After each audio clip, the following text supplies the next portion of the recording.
right, here we go. Hi, my name is Beth Hiley, and I'm here for BGG TV at Gen Con 2015. I'm sitting down with Tony Cerebriani. How are you? Great, thanks. Of USAopoly. And as you may notice, we might have something attached to our heads that is a rather key component of your game, Lift It. Which we were excited to see at Essen this past in 2014. I'm really excited this came stateside because this is just too much fun. How can you not want to strap this thing on your head and move puzzle pieces around on a game board? It has to be done. It has to be done.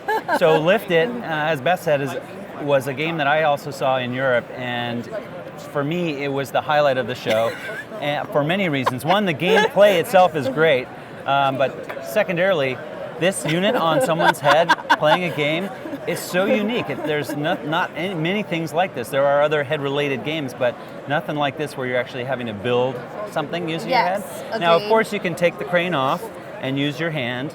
And I usually like to teach people using their hand, but then I say, okay, now let's strap these to our head, and this is how we're going to play. But you'll notice on the game board there are designated places where if you land there on your next turn, you would actually use the crane and strap to your head. The Lift It space would actually be an opponent describing the card to you, and if you're successful, you both get the points. And then there's this battle barrier. Once you pass that, you get your color battle marker, so on your next turn you race against your opponent instead of against the clock.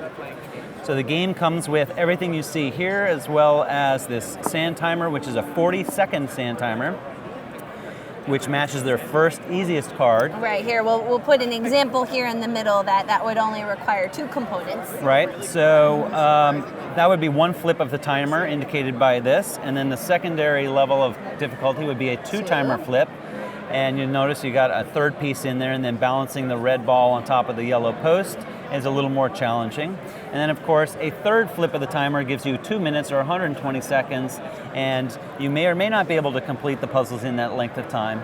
So what's really interesting is that not only did we go with a digital, or a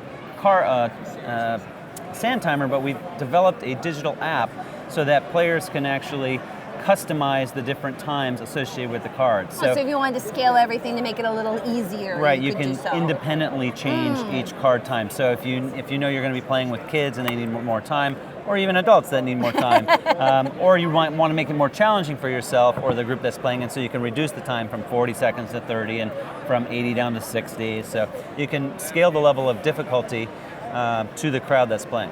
And only because I know they will ask us.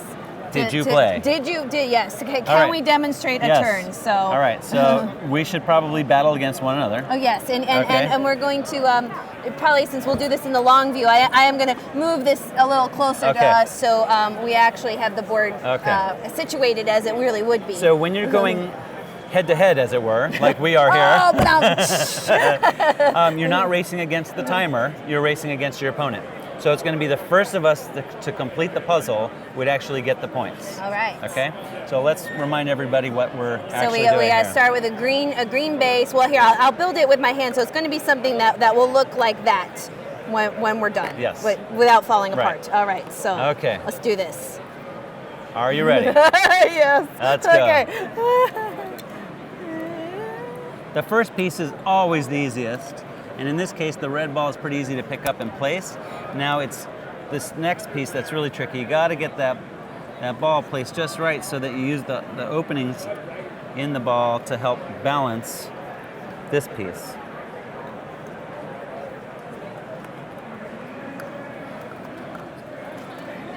Wow, Beth's a pro over there.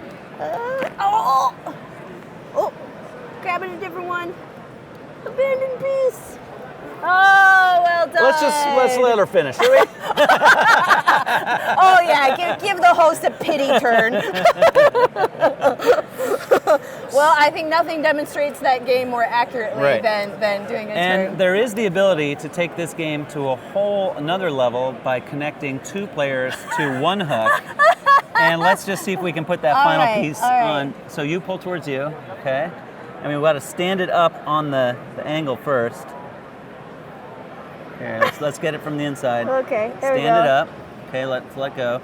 And then we got to see if we can get it from this angle here. Okay. Okay.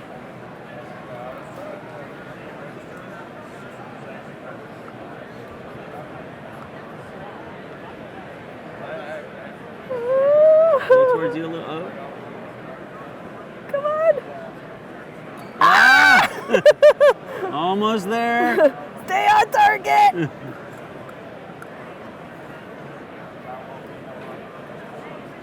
Well, usually the two-player version of this is actually easier because you've got that tension pull of the rope against somebody else.